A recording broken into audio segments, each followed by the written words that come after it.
கோவில்ல மிக உயரமான முருகனுடைய விக்கிரகம் அமைந்திருக்கக்கூடிய அற்புதமான கோவில் வல்லக்கோட்டை முருகன் கோவில். இந்த கோவிலினுடைய அற்புதமே என்னன்னா முருகப்பெருமானுடைய கை. பொதுவாவே முருகனை பார்த்தோன்ன நம்ம எல்லாத்துக்குள்ளேயும் ஒரு உள்ளுக்குள்ள ஒரு வரி வரும், யாமிருக்க பயமேன். இந்த யாமிருக்க பயமேனுங்கிற அந்த வசனத்தை சொன்ன இடமே வல்லக்கோட்டை தான்.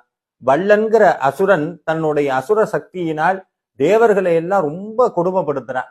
இந்த இந்த கதைகளை நீங்க படிக்கும் போதே உங்களுக்கு ஒரு சந்தேகம் வரும், ஏன் எப்பவுமே இந்த அசுரர்களுக்கெல்லாம் சக்தி வந்தா நேரா போய் தேவர்களை துன்பப்படுத்துறாங்க அப்படின்னு உங்களுக்கு ஒரு சந்தேகம். அப்ப இந்த வல்லன்கிற அசுரன் தனக்கு கிடைச்ச அந்த பலத்தினால தேவர்கள் எல்லாம் போய் துன்பப்படுத்திக்கிட்டே இருக்கான், சும்மா சீண்டிக்கிட்டே இருக்கான். தேவர்கள் பொறுக்க முடியாம முருகன்கிட்ட போய் முறையிடுகிறார்கள்.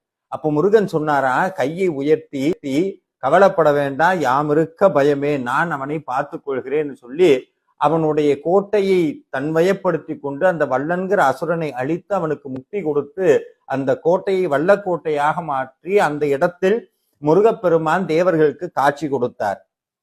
அங்க ஒரு மரம் இருக்கு, அந்த மரத்துக்கு பெயர் பாதிரி மரம்னு பேரு. அந்த பாதிரி பூ அப்படின்னு ஒரு பூ இருக்கு, அந்த மரத்துக்கு கீழே முருகப்பெருமான் இந்த அற்புதமான திருவிளையாடலை நடத்தினார். பாதிரி பூ மரத்துக்கு கீழே